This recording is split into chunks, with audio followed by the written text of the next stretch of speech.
Last summer, a new neighbor moved into the apartment across from mine in Portland, Oregon.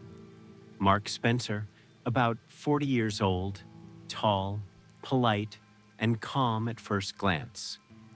For the first couple of weeks, he seemed perfectly normal, greeting me in the hallway, sometimes holding the elevator door open, helping me carry groceries a couple of times. But after about a month, I started hearing screams at night. It was always Mark's voice, and a woman's voice, although I never saw any woman come or go from his apartment. Sometimes the arguments ended with a sharp, dull thud, followed by complete silence. One evening, I realized that I hadn't heard the woman's voice for over a week. Mark was still living there, but he had become nervous and was constantly looking over his shoulder. What alarmed me even more was that he started taking out huge black garbage bags late at night.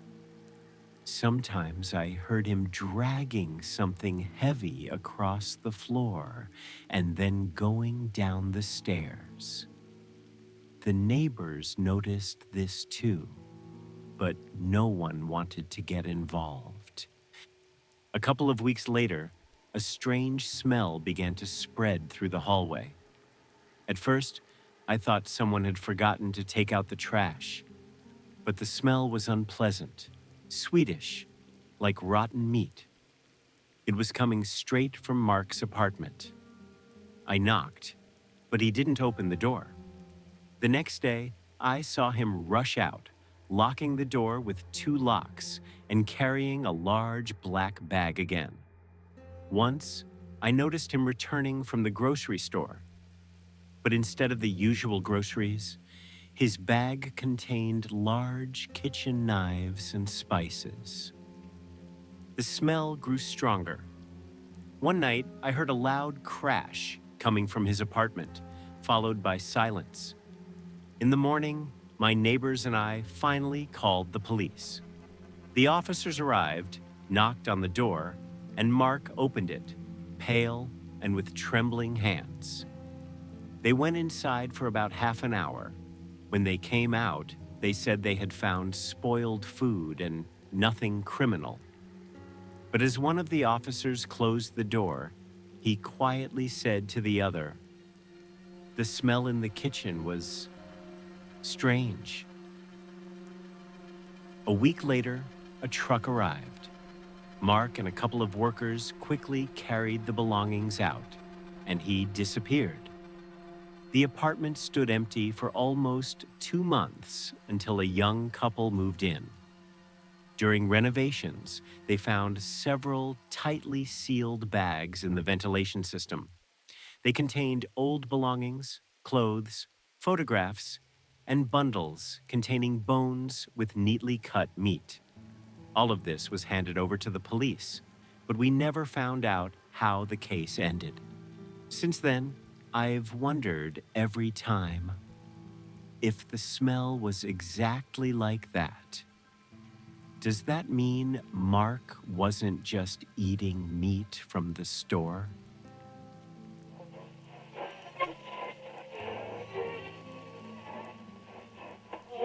That evening, I was home alone. My parents had gone to visit relatives, and I needed to work on a project. It was around 10 o'clock at night. Rain was pounding on the roof, and I was sitting in the living room with my laptop. Suddenly, I heard a quiet sound, as if someone had stepped on the wooden porch by the front door. At first, I thought it was a cat or a neighbor's dog, but the footsteps were slow and heavy.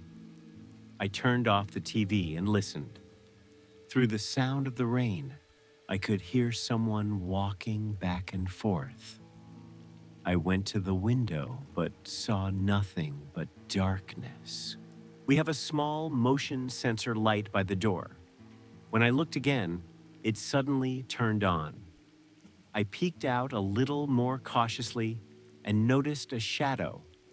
Someone was standing with their back to me, right on the porch. I couldn't see their face. I decided it would be best to call the police right away. But when I dialed the number, the shadow slowly descended from the porch and disappeared into the darkness.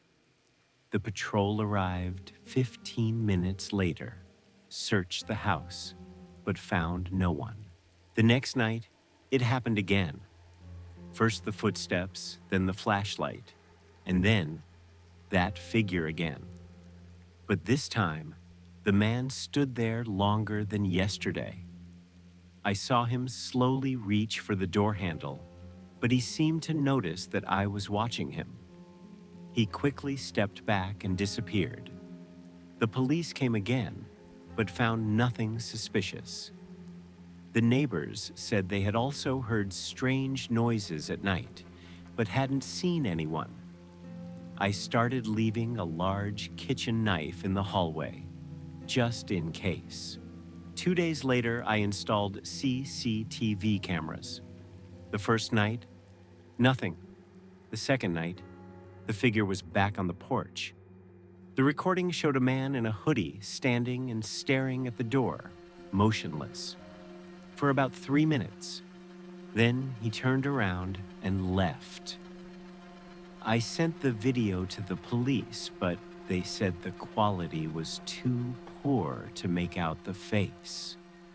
This only made me more anxious. After all, he knew I was home. After sending the video, everything stopped. No footsteps, no flashlight, no shadows. I was beginning to think it was over. But a week later, I found an envelope in my mailbox. Inside was a photo of my door, taken at night.